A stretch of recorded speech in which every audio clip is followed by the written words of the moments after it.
Dengue আক্রান্ত হয়ে একদিনে 11 জনের মৃত্যু, চিকিৎসকদের উদ্বেগ। সারা দেশে মশক নিধন কার্যক্রম জোরদারের তাগিদ।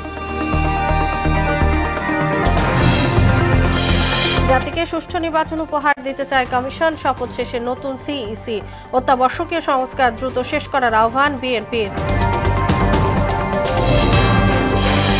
নৈরাজ্যকারীদের কঠোরভাবে দমনের হুঁশিয়ারি স্বরাষ্ট্র উপদেষ্টার। সম্পদের হিসাব বিবরণী জমার সময় বাড়ল 1 মাস, জানালেন জনপ্রশাসন সচিব।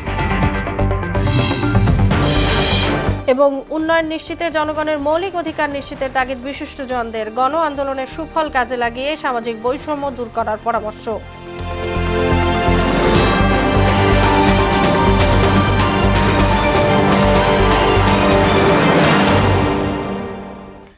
আসসালামু আলাইকুম, সবাইকে মোহনা সংবাদে স্বাগত। শুনছিলেন শিরোনাম, সঙ্গে আছি তাসনুভা বিনতে তাহের।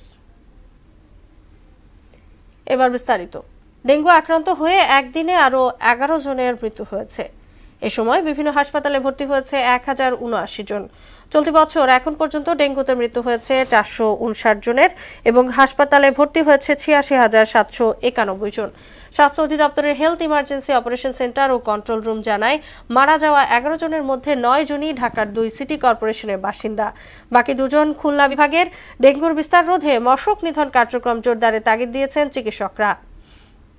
একজনও যদি আমাদের মৃত্যু হয় তাহলে আমরা বলবো যে আমরা এখনো আশঙ্কার বাইরে আসতে পারিনি। আমাদের কমিউনিটিতে যে কাজ করার জায়গাটা রয়েছে সেই জায়গায় উদ্যোগটা আরও বাড়াতে হবে। এই উদ্যোগটা যদি না বাড়ানো যায় তাহলে আসলে মশার ব্রিডিং কমানো যাচ্ছে না এবং রোগী সংখ্যাও কমানো সম্ভব হবে না। শপথ নেওয়ার মধ্য দিয়ে আনুষ্ঠানিকভাবে কমিশনের দায়িত্ব গ্রহণ করলেন সিইসি সহ 5 নির্বাচন কমিশনার। শপথ শেষে এক প্রতিক্রিয়ায় জাতিকে একটি অবাধ, সুষ্ঠু ও স্বচ্ছ নির্বাচন উপহার দেওয়ার অঙ্গীকার করেন প্রধান নির্বাচন কমিশনার। এসএম নাসিরউদ্দিন জানাচ্ছেন। মনিরুল ইসলামের রিপোর্ট। সংস্কারের অংশ হিসেবে গত 21 নভেম্বর গঠন করা হয় 5 সদস্য বিশিষ্ট নির্বাচন কমিশন। নির্বাচন নিয়ে অন্তর্বর্তী সরকারের এটিই কোনো দৃশ্যমান উদ্যোগ। রোববার দুপুরে নবনিযুক্ত প্রধান নির্বাচন কমিশনার সহ 5 জন নিয়েছেন শপথ। সুপ্রিম কোর্টের জাজেস লাউঞ্জে শপথ বাক্য পাঠ করান প্রধান বিচারপতি সৈয়দ রেফাত আহমেদ। আমি বাংলাদেশের প্রতি অকৃত্রিম বিশ্বাস ও আনুগত্য পোষণ করিব। প্রথমে শপথ নেন প্রধান নির্বাচন কমিশনার এএমএম নাসিরউদ্দিন। পরে কমিশনার হিসেবে শপথ নেন সাবেক অতিরিক্ত সচিব আনোয়ারুল ইসলাম সরকার, সাবেক জেলা ও দায়রা জজ আব্দুর রহমান মাসুদ, সাবেক যুগ্ম সচিব বেগম তাহমিদা আহমেদ ও অবসরপ্রাপ্ত ব্রিগেডিয়ার জেনারেল আবুল ফজল সানাউল্লাহ। সমর্থন ও নিরাপত্তা বিধান করিব। পরে তাৎক্ষণিক প্রতিক্রিয়ায় অবাধ ও সুষ্ঠু নির্বাচন উপহার দিতে যে কোনো চ্যালেঞ্জ গ্রহণে প্রস্তুত থাকার কথা জানান প্রধান নির্বাচন কমিশনার। আমাদের নিয়ত সহি, উই আর কনফিডেন্ট ইনশাআল্লাহ will be able to deliver. আর এবারের মতো একটা সুযোগ আগে ছিল না, কি সুযোগ জানেন আপনারা? যে সুযোগটা হচ্ছে শুধু আমরা না, রাজনৈতিক দলগুলো যারা ইলেকশন করবেন তারা 15-16 বছর ধরে বলে আসতেছেন আমরা ভোটের অধিকার চাই, আমরা অবাধে ভোট দিতে চাই। সুতরাং তাদেরকে আমরা সাথে পাবো এবং তাদের ডিমান্ডটাকে আমরা বাস্তবায়নে সহযোগিতা করব। এ সময় নিরপেক্ষভাবে দায়িত্ব পালনে সবার সহযোগিতা কামনা করেন নাসিরউদ্দিন। মনিরুল ইসলাম, মোহনা সংবাদ, ঢাকা। অবাধ ও সুষ্ঠু নির্বাচনের জন্য প্রয়োজনীয় ব্যবস্থা নিতে নতুন কমিশনের প্রতি আহ্বান জানিয়েছেন বিএনপি নেতারা। এজন্য অত্যাবশ্যকীয় সংস্কার দ্রুত শেষ করার তাগিদ দিয়েছেন তারা। ক্ষমতায় টিকে থাকতে শেখ হাসিনা নির্বাচনী ব্যবস্থা সহ সব গণতান্ত্রিক প্রতিষ্ঠান ধ্বংস করে দিয়েছে বলে অভিযোগও করেন দলটির নেতারা। হুমায়ুন কবিরের রিপোর্ট। 4 কমিশনার সহ শপথ নিয়েছেন নতুন সিইসি এএমএম নাসিরউদ্দিন। এ নিয়ে মোহনা টেলিভিশনকে নিজেদের অভিব্যক্তি তুলে ধরেন বিএনপির যুগ্ম মহাসচিব হাবিবুন নবী খান সোহেল ও সাংগঠনিক সম্পাদক শামা ওয়ায়েদ। নির্বাচন কমিশনের একটি বিরাট দায়িত্ব আছে। অবাধ ও সুষ্ঠু নির্বাচনের জন্য সার্বিক ব্যবস্থা গ্রহণ করতে নতুন কমিশনের প্রতি আহ্বান জানান তারা। আমরা এই নির্বাচন কমিশন থেকে একটি স্বচ্ছতা আশা করি এবং আইনের শাসন আশা করি, গুড গভর্নেন্স আশা করি। আমরা আশা করি যে তারা সঠিকভাবে ভোটার তালিকা প্রণয়ন করবে, প্রত্যেকটা নির্বাচনী এলাকায় সঠিকভাবে স্বচ্ছভাবে ভোটের ব্যবস্থা করবে। ভোট ব্যবস্থা যাতে আবার ফিরে আসে সেই প্রত্যাশা আমরা করছি। নতুন নির্বাচন কমিশন হয়েছে, আমরা চাচ্ছি যে ওনারাও যেন সেই স্পিরিটকে ধারণ করেই জনগণের ভোটাধিকার আবার জনগণকে ফিরিয়ে দেওয়ার জন্য সার্বিক ব্যবস্থা যেন তারা গ্রহণ করে। ক্ষমতায় টিকে থাকতে সাবেক প্রধানমন্ত্রী শেখ হাসিনা নির্বাচনী ব্যবস্থাকে ধ্বংস করে দিয়েছে বলেও অভিযোগ করেন তারা। নির্বাচনী ব্যবস্থাকে শেখ হাসিনা এটি একটি জালিয়াতির উৎসবে পরিণত করেছিলেন। সকল জনতাকে ভোটের সুযোগ করে দেওয়া এটা অবশ্যই এই সরকারের প্রধান দায়িত্ব। এদিকে রাজধানী চন্দ্রিমা উদ্যানে জিয়াউর রহমানের সমাধিতে শ্রদ্ধা শেষে সাংবাদিকদের সঙ্গে কথা বলেন বিএনপির স্থায়ী কমিটির সদস্য মঈন খান। প্রয়োজনীয় সংস্কার শেষ করে একটি সুষ্ঠু নির্বাচনের ব্যবস্থা করতে অন্তর্বর্তী সরকারের প্রতি আহ্বান জানান তিনি। যে সমস্ত অত্যাবশ্যকীয় যে সংস্কার আছে সেগুলো তারা সম্পাদন করবে এবং আমি বলেছি তার একটি গুরুত্বপূর্ণ সংস্কার ছিল নির্বাচন কমিশন পুনর্গঠন, সেটা তারা করেছে এবং এর জন্য আমরা তাকে ধন্যবাদ জানাই। বিএনপি প্রতিহিংসা রাজনীতি করে না বলেও দাবি করেন মঈন খান। আওয়ামী লীগের প্রতিহিংসা লগি বৈঠা রাজনীতিতে বিএনপি বিশ্বাস করে না। হুমায়ুন কবির, মোহনা সংবাদ, ঢাকা।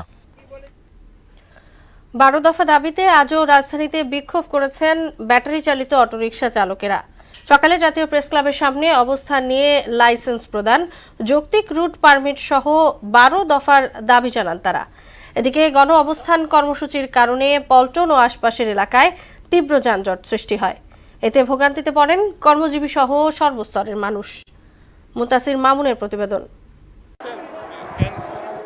সড়ক অবরোধ করে চতুর্থ দিনের মতো গণ অবস্থান কর্মসূচি পালন করছেন ব্যাটারি চালিত অটোরিকশা চালকেরা। রোববার সকাল থেকেই তারা জাতীয় প্রেস ক্লাবের সামনে অবস্থান নিয়ে নিজেদের দাবি দেওয়ার সপক্ষে বিভিন্ন স্লোগান দিতে থাকেন। 12 দফা দাবিকে যৌক্তিক উল্লেখ করে সংকটের শান্তিপূর্ণ ও যৌক্তিক সমাধান চান চালকেরা। তারা সুবিধা পেয়ে গেছে, এখন ভাল লাগে না। 3 দিন যাবত 100 টাকার ভাড়া 150 টাকা দিয়ে যাইতাছে, এখন তাদের ভাল লাগে। লাইসেন্স সহ অটোরিকশার জন্য নির্দিষ্ট রুট করে দিলে সমস্যার সমাধান হবে উল্লেখ করে আটক চালকদের নিঃশর্ত দাবি করেন তারা। আমাদের কোনো খোঁজ খবর না আছে, আমরা কি তাদের কাছে চাকরি চাইছি, বাড়ি চাইছি, গাড়ি চাইছি, কিচ্ছু চাইনি। আমরা একটু স্বাধীনভাবে চলবার চাইছি। আন্দোলনের সংহতি জানিয়েছেন কমিউনিস্ট পার্টি এবং উদীচী শিল্পী গোষ্ঠী সহ রিক্সা, ভ্যান, ইজি বাইক শ্রমিক ইউনিয়ন। বেকারের যে সমস্যাটা, এটা যে পর্যন্ত দূর না করতে পারবো গভর্নমেন্ট না পারলে তো এটা প্রযুক্তি আসলে আস্তে আস্তে বাড়তেছে। যে পর্যন্ত সীমাবদ্ধ সে লাইসেন্সটা দেয়, লাইসেন্স একটা রোডে নির্ধারিত টাইম দেওয়া দেয়, যেই টাইমের বাইরে তোমরা এদিকে যাইবা না, তোমার শৃঙ্খলাভাবে চালাও। রিক্সা শ্রমিকদের তো ড্রাইভিং লাইসেন্স দিতেই হবে, রিক্সারও লাইসেন্স দিতে হবে, বিআরটি এর মাধ্যমে লাইসেন্স দিতে হবে এবং একটা যৌক্তিক রুট পারমিট দিতে হবে। দাবি না মানা পর্যন্ত আন্দোলন চালিয়ে যাওয়ার হুঁশিয়ারিও দেন তারা। মুনতাসির মামুন, মোহনা সংবাদ, ঢাকা। রাজধানীতে অটোরিকশা চলাচলের বিষয়ে উচ্চ আদালত সিদ্ধান্ত নেবে জানিয়ে স্বরাষ্ট্র উপদেষ্টা জাহাঙ্গীর আলম চৌধুরী বলেছেন, দেশে কেউ অরাজকতা সৃষ্টি করলে কঠোরভাবে দমন করা হবে। সচিবালয়ে আইন শৃঙ্খলা সংক্রান্ত উপদেষ্টা কমিটির সঙ্গে বৈঠক শেষে তিনি এসব কথা বলেন। এদিকে নিজ দপ্তরে এক ব্রিফিংয়ে জনপ্রশাসন মন্ত্রণালয়ের সিনিয়র সচিব মোখলেসুর রহমান জানান, সরকারি কর্মচারীদের সম্পদের হিসাব বিবরণী জমা দেওয়ার সময় 1 মাস বাড়ানো হয়েছে। শামীমুজ্জামান চৌধুরীর রিপোর্ট। সচিবালয়ে সমসাময়িক বিভিন্ন বিষয় নিয়ে আইন শৃঙ্খলা সংক্রান্ত উপদেষ্টা কমিটির সঙ্গে বৈঠক করেন স্বরাষ্ট্র উপদেষ্টা জাহাঙ্গীর আলম চৌধুরী। সভা শেষে উপদেষ্টা বলেন, ট্রাফিক উন্নয়ন, যানজট নিরসন সহ রাজধানীতে সভা সমাবেশে ভোগান্তি দূরীকরণের বিষয়ে বৈঠকে সিদ্ধান্ত হয়েছে। বিজয় দিবস সম্বন্ধে আমাদের আলোচনা হয়েছে, তারপরে দুষ্কৃতিকারীদের গ্রেপ্তার প্রসঙ্গে আলোচনা হয়েছে এবং চাপ দিয়ে হয়রানি ওরা হয় যে এইগুলি ব্যাপারেও আলোচনা হয়েছে এবং মাদকের ব্যাপারে আমাদের আলোচনা হয়েছে। গণমাধ্যমের এক প্রশ্নে দেশে প্রচুর ভুয়া মামলা হচ্ছে স্বীকার করে সমস্যা সমাধানের চেষ্টা চলছে বলে জানান তিনি। ভুয়া মামলা এবং মিথ্যা মামলা হচ্ছে, এটা আমি অস্বীকার করব না। আমি এখনো বলি যে ভুয়া মামলা হচ্ছে এবং মিথ্যা মামলা হচ্ছে। এখন ভুয়া মামলা এবং মিথ্যা মামলা যেন না হয় এ ব্যাপারে আমরা পদক্ষেপ নিচ্ছি এবং যারা ভুয়া মামলা এবং মিথ্যা মামলা করতেছে তাদের বিরুদ্ধে আমরা পদক্ষেপ নিব। রাজধানীতে অটোরিকশা চলাচলের বিষয়ে উচ্চ আদালত সিদ্ধান্ত নেবে বলে জানান স্বরাষ্ট্র উপদেষ্টা। অটোরিকশা সম্বন্ধে আমরা তো বাস্তবায়ন করব না, এটা তো উচ্চ আদালতের একটা আদেশ। উচ্চ আদালতের আদেশটি আমরা বাস্তবায়ন করতে যাচ্ছি। এদিকে নিজ দপ্তরে এক ব্রিফিংয়ে জনপ্রশাসনের সিনিয়র সচিব মোকলেসুর রহমান বলেন 43 থেকে 47তম বিসিএসে মোট 18,154 জন প্রার্থী নিয়োগ দেবে সরকার। আমরা ইমিডিয়েট বিসিএসে 18,149, 43তম বিসিএস যেটা অলরেডি 1 জানুয়ারি 2025 যোগদান করার কথা, তাদের ব্যাপারে সর্বশেষ এনএসআই এবং ডিজিএফআই এর মাধ্যমে একটা অধিকতর যাচাই চলছে এবং এদের যাচাইটা আমরা এই মাসের মধ্যেই চেয়েছি। বর্তমানে সরকারি চাকরিতে 5.5 লাখ পদ ফাঁকা আছে বলে জানান জনপ্রশাসনের এই সিনিয়র সচিব। বিভিন্ন ক্ষেত্রে চাকরি হবে 5.5 লাখ পোস্ট খালি আছে, 5.5 লাখ। এটা আমরাও চিন্তা করছি, যেহেতু ওরা 1 মাস বাড়াইছে। এটা আপনাদেরকে এখন বললে হবে আনঅফিসিয়াল, কিন্তু আমি একটা চিঠি ইস্যু করবো, আমাদের আপলোড করবো, আপনাদেরকে দিব। আমরাও 1 মাস বাড়ানোর চিন্তা করতেছি। শামীমুজ্জামান চৌধুরী, মহড়া সংবাদ, ঢাকা। ভুল চিকিৎসায় সহপাঠী মৃত্যুর অভিযোগে রাজধানীর ন্যাশনাল মেডিকেল কলেজ হাসপাতাল ভাঙচুর করেছে ডাক্তার মাহবুবুর রহমান মোল্লা কলেজের শিক্ষার্থীরা। এমনকি তারা পুরান ঢাকার বেশ কয়েকটি শিক্ষা প্রতিষ্ঠানেও হামলা চালায়। পরিস্থিতি মোকাবেলায় ঘটনাস্থলে অতিরিক্ত পুলিশ মোতায়েন করা হয়েছে। মাহবুব হাসান রিপনের প্রতিবেদন। অভিজিৎ হালদার নামে ডাক্তার মাহবুবুর রহমান মোল্লা কলেজের এক শিক্ষার্থীর ভুল চিকিৎসায় মৃত্যুর অভিযোগে সদরঘাট এলাকায় ন্যাশনাল মেডিকেল কলেজ হাসপাতাল ভাঙচুর করেছে মৃতের সহপাঠীরা। শিক্ষার্থীদের অভিযোগ, অভিজিৎ ডেঙ্গু জ্বরে আক্রান্ত হয়ে ন্যাশনাল মেডিকেলে ভর্তির 2 দিন পর 18 নভেম্বর মারা যান। ভুল চিকিৎসায় তার মৃত্যু হলেও বিষয়টি হাসপাতাল কর্তৃপক্ষ টাকার বিনিময়ে ধামাচাপা দেওয়ার চেষ্টা করছে। আমাদের অভিজিতের খিচুড়ি উঠে যায়, তখন তারা বলে যে ছেলে নেশা করে, এই কারণে তার খিচুড়ি উঠছে, কিন্তু ছেলে এরকম কিছু করতো না। দেন ওকে লাইফ সাপোর্টে নিয়ে যায়, লাইফ সাপোর্টে নিয়ে যাওয়ার পর ও লাশ বের করে দেয়, ও মারা যায়। তখন আমরা তারপর প্রায় 3-4 ঘন্টা ডাক্তার আমাদের ডেথ সার্টিফিকেট দেয় না। লাস্টে ফাইনাল ডিসিশন জানাইছে যত বিল আসছে বিল আর দেওয়া লাগবে না, আর 10,000 টাকা ক্ষতিপূরণ দিবে। এর প্রতিবাদে গত 21 নভেম্বর হাসপাতাল ফটকে মানববন্ধন চলাকালীন সোহরাওয়ার্দী কলেজ ও কবি নজরুল কলেজের ড্রেস পরিহিত কিছু শিক্ষার্থী হামলা চালায় বলে অভিযোগ করেন তারা। সেই ঘটনার জেরে ডাক্তার মাহবুবুর রহমান মোল্লা কলেজের শিক্ষার্থীরা প্রথমে হাসপাতালে প্রধান ফটক আটকে ভাঙচুর এবং পরবর্তীতে কবি নজরুল সরকারি কলেজ ও সোহরাওয়ার্দী কলেজে ঢুকে ব্যাপক ভাঙচুর করে। আমরা যখন আমাদের ছাত্র ভাই যখন মারা যায়, তখন তার বিচার দাবিতে আমরা শান্তিপূর্ণভাবে একটা দাবি রাখি। তখন শহীদ সোহরাওয়ার্দী কলেজ এবং কবি নজরুল কলেজের তারা আমাদের ছাত্রদের উপর আক্রমণ চালায়। আমরা তো একটা লাঠি ছাড়া কিছু রাখিনি, ওদের হাতে এত জিনিস কেন? দেশীয় অস্ত্র যদি আমাদের ওদের হাতে থাকে তা আমরা কেমনে পারবো? আমরা তো শান্তিপূর্ণভাবে আন্দোলন করতে আসছি। পরিস্থিতি মোকাবেলায় ঘটনাস্থলে অতিরিক্ত পুলিশ মোতায়েন করা হয়। পরে ছাত্রদের দাবির প্রেক্ষিতে হাসপাতাল কর্তৃপক্ষ মৃত্যুর বিষয়ে 11 সদস্যের একটি তদন্ত কমিটি গঠন করে। মাহবুব হাসান রিপন, মহনা সংবাদ, ঢাকা। দেশের সার্বিক উন্নয়ন নিশ্চিতে প্রতিটি মানুষের মৌলিক অধিকার নিশ্চিত করা জরুরি বলে মনে করেন বিশিষ্টজনেরা। রাজধানীর একটি হোটেলে সিপিডি আয়োজিত আলোচনায় তারা বলেন, মানুষের আশা আকাঙ্ক্ষা বিবেচনায় ছাত্র জনতার আন্দোলনের সুফল কাজে লাগিয়ে সমাজের সব ক্ষেত্রে বৈষম্য দূর করতে হবে। আরো জানাচ্ছেন তানজিদ ভুঁইয়া। আমাদের অত্যন্ত সৌভাগ্য যে সামাজিক সুরক্ষার মাধ্যমে কিভাবে প্রান্তিক জনগোষ্ঠীকে এগিয়ে নিয়ে যাওয়া যায় সেই দিককে প্রাধান্য দিয়ে আলোচনার আয়োজন করে সিপিডি। নতুন নতুন উদ্ভাবনীর মাধ্যমে দেশের মূল অর্থনীতি উন্নয়নে কাজ করার লক্ষ্যই ছিল আলোচনার বিষয়বস্তু। কৃষিখাত, নারীর ক্ষমতায়ন ও পিছিয়ে পড়া জনগোষ্ঠীকে এগিয়ে নেওয়ার প্রত্যয় ছিল সবার বক্তব্যে। 2 থেকে 2.5% কথা বলা হয়, যদিও ওই 2% ভিতর আমরা জানি ফাঁক আছে, কারণ ওটার ভিতরে পেনশন ফান্ড, ওটার ভিতরে সরকারি পেনশন ফান্ড ওখানে ধরে আছে। পৃথিবীর কোনো দেশে সরকারি পেনশন ফান্ডকে সামাজিক সুরক্ষার অংশ হিসেবে দেখা হয় না। আলোচকরা বলেন, সর্বজনীন মৌলিক আয়ের বিষয়টি নিশ্চিত করা না গেলে সার্বিক উন্নয়ন সম্ভব নয়। এক্ষেত্রে প্রান্তিক জনগোষ্ঠীকে কাজে লাগাতে হবে। এটা তাদেরকে উদ্দীপ্ত রাখতে হবে যেন তারা প্রেশার ফ্রি ভাবে কাজ করতে পারেন। লোকাল কমিটির ভূমিকাটা অনেক বেশি গুরুত্বপূর্ণ এটার ভেতরে। বাজার এর সাথে তাল মিলিয়ে একটা আমরা মিনিমাম ওয়েজ তৈরি করতে হবে এবং সেইটা কিভাবে একটা ন্যাশনাল মিনিমাম ওয়েজে পৌঁছাতে পারবো। ছাত্র জনতার আন্দোলনের কথা সবাইকে মনে করিয়ে দিয়ে দেশের সব ক্ষেত্রে বৈষম্য দূর করার আহ্বান জানান সিপিডির সম্মাননীয় ফেলো।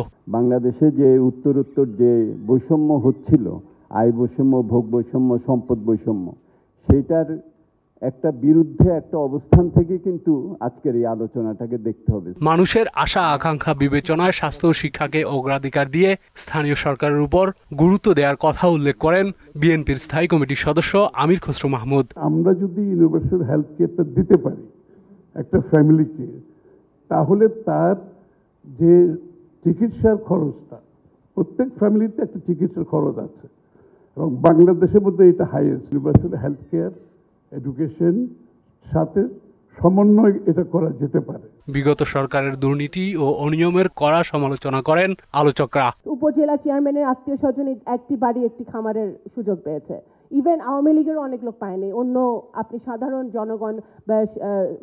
জনগণ তো বাদই দেন। তানজিদ ভুইয়া, মোহনা সংবাদ, ঢাকা। মূল্যস্ফীতির সঙ্গে যুদ্ধ করে ক্লান্ত মানুষ। ভোক্তার ব্যয় বেড়ে গেছে 10%, বিপরীতে আয় বেড়েছে 8%। কারো উপরে ঋণের বোঝা, আবার কেউ ধার দেনা করে টিকে থাকার চেষ্টা করছেন। এতেই বোঝা যায় বাজার সিন্ডিকেটের দৌরাত্ম্য কতখানি। কৃষিবিদরা বলছেন, মধ্যস্বত্বভোগীর দৌরাত্ম্য থামানো না গেলে বাজার নিয়ন্ত্রণ করা সম্ভব নয়। উষা ফেরদৌসের বিশেষ প্রতিবেদন। 2022 সাল থেকেই দেশে মূল্যস্ফীতির থাবা। এতে কেবল নিম্ন আয়ের মানুষই না, কঠিন পরিস্থিতির মুখোমুখি হয় মধ্যবিত্তরাও। তার উপর বর্তমানে কয়েক দফা মূল্য বৃদ্ধিতে দিশেহারা তারা। মাছ, মাংস, তরি-তরকারি আমাদের না বিশ্বাস।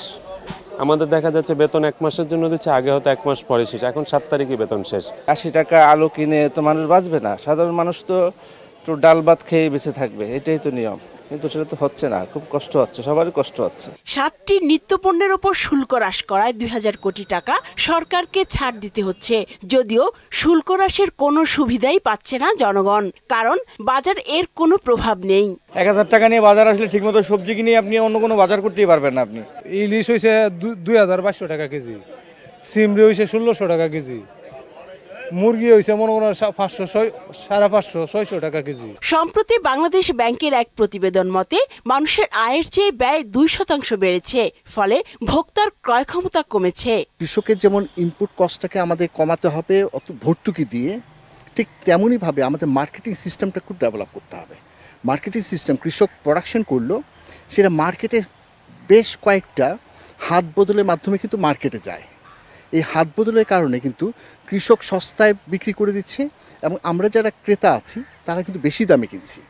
আমার কাছে মনে হয় যে আমরা যদি এই হাত বদলের সংখ্যাটা, মানে মিডলম্যানের সংখ্যাটা যদি আমরা কমিয়ে দিতে পারি কোনোভাবে, এটা টেকনোলজি, এখন অনেক কিছু টেকনোলজি বের হয়েছে, টেকনোলজি বেসড হতে পারে, অথবা আমরা সেভাবে ইন্ডাস্ট্রিয়ালাইজেশন করতে পারি যে এই প্রোডাক্টগুলো কৃষকের মাঠ থেকে সরাসরি বিভিন্ন শপে চলে যাবে, সেখান থেকে কাস্টমারের কাছে যাবে। আর বিবিসির তথ্য মতে দেশে 4,10,00,000 পরিবারের মধ্যে 26% পরিবার তাদের মৌলিক চাহিদা মেটাতে ঋণ করে চলেছে। গরিব ক্রেতা, যারা ক্রেতা অথবা উৎপাদনশীল যারা আছে, তারা কিন্তু কখনোই লাভবান হচ্ছে না।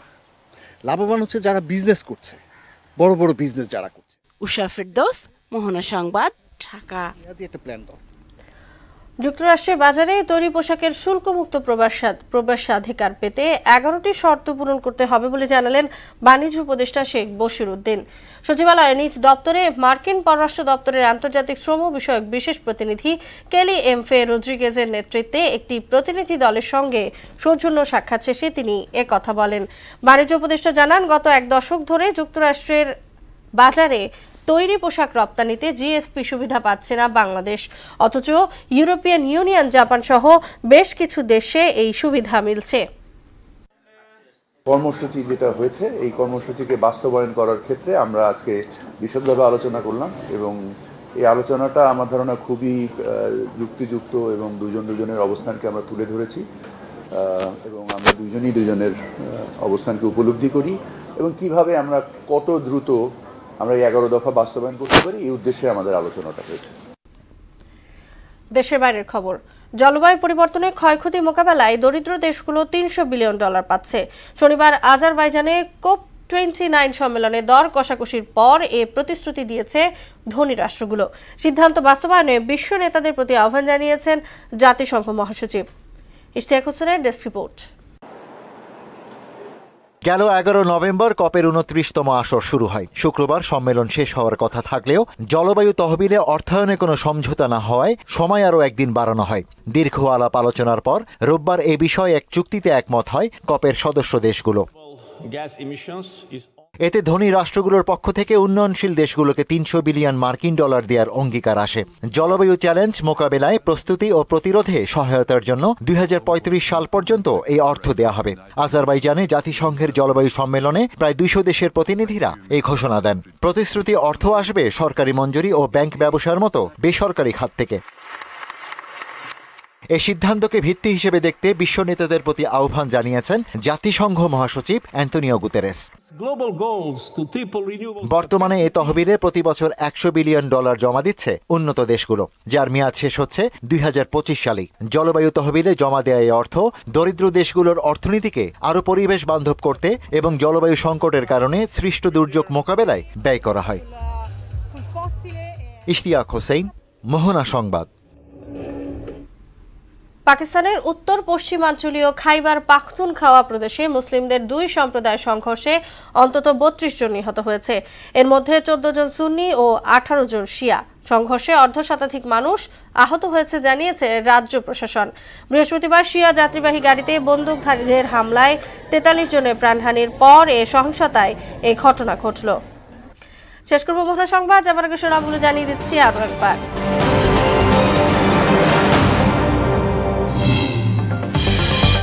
ডেঙ্গু আক্রান্ত হয়ে একদিনে 11 জনের মৃত্যু, চিকিৎসকদের উদ্বেগ। সারা দেশে মশক নিধন কার্যক্রম জোরদারের তাগিদ। জাতিকে সুষ্ঠু নির্বাচন উপহার দিতে চায় কমিশন, শপথ শেষে নতুন সিইসি। অত্যাবশ্যকীয় সংস্কার দ্রুত শেষ করার আহ্বান বিএনপির।